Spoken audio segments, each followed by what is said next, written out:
been crushed, destroyed, torn apart by these 3 years of civil war, a civil war that in which at least 140,000 people have been killed, including 50,000 Syrians. So that's since March 2011. Now, La Croix actually interviewed 4 people who have witnessed the horror there. So refugees who have had to flee their country. A third of the Syrian population has had to flee Syria. But they've also interviewed NGO workers, for instance, an NGO worker in Aleppo who said that people here are dying of hunger. Now, La Croix points out that the situation is really hard, especially for children. And there's a graphic which is very horrifying. Over 10,000 children have been killed since the beginning of the conflict. La Croix says that 56% of Syrian children are in serious need of humanitarian aid. And then this very sad statistic, which is that 8,000 children have had to leave Syria without their parents. Okay, well, if we move away from Syria for a second, here in France, the missing Malaysian Airlines is still grabbing the headlines, isn't it? That's right. Le Figaro focuses on this today and says that countries in Asia are really mobilized. There's an armada of 10 countries that's been working around the clock for 7 days, trying to comb through this huge area to find the missing plane. Now, Le Figaro has drawn up the 5 main theories that are being put forward as to where this plane is, what happened to it. So it could be a hijacking, or the plane may have experienced an explosive decompression, a fire on board. Perhaps it was shot down by a missile, or even the theory of perhaps a suicide of the pilot.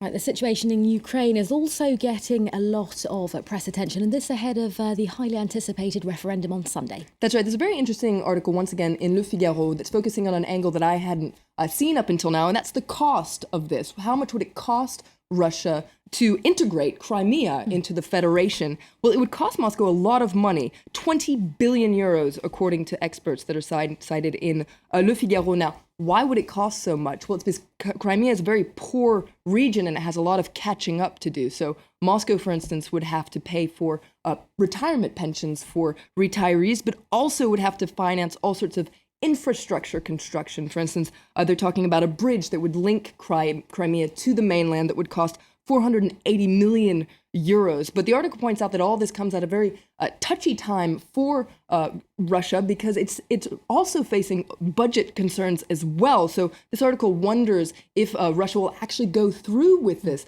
simply for monetary reasons. Clearly, as you say, Flo, a vote that won't come cheaply. Let's move on to news here in France now. The weather is making the headlines. It's been beautiful, but it's been quite unreasonably warm. That's right, unreasonably warm and very polluted. You can really feel it when you breathe here in Paris. Now, nearly a third of France's 22 regions are on maximum pollution alert, and this is the front page of Libération, which is very critical of the government's policy to fight against pollution. It calls it l'enfumage, which is a smoke screen. Now, here in Paris, for instance, to encourage people not to use their cars, public transportation is free, and it will be all weekend. So you can take the metro, the bus, but also you can use the Vélib bike sharing thing, the Autolib, which is the electric car fleet. So all these are measures that Libération says are very symbolic. They're not tackling the real problem, according to Libération, and that would be a long-term policy to really cut back on car use, and especially to cut back on cars that use diesel fuel. And instead, the government is subsidizing diesel fuel.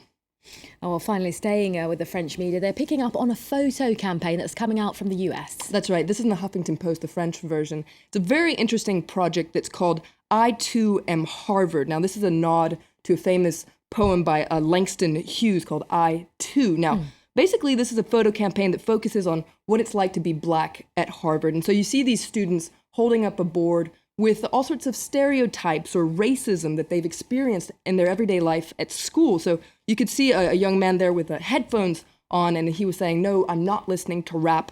All sorts of other comments that have just been thrown around. So it's a very interesting project that's also going to give way to a play at Harvard. And it's interesting to note that Oxford University has also picked up on this. They have their own I Too Am Oxford photo campaign that you can check out online.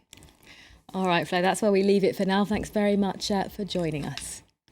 Well, and coming up in focus, Denmark's Muslim and Jewish communities are alarmed at moves to curtail their religious practices. Do stay tuned for that.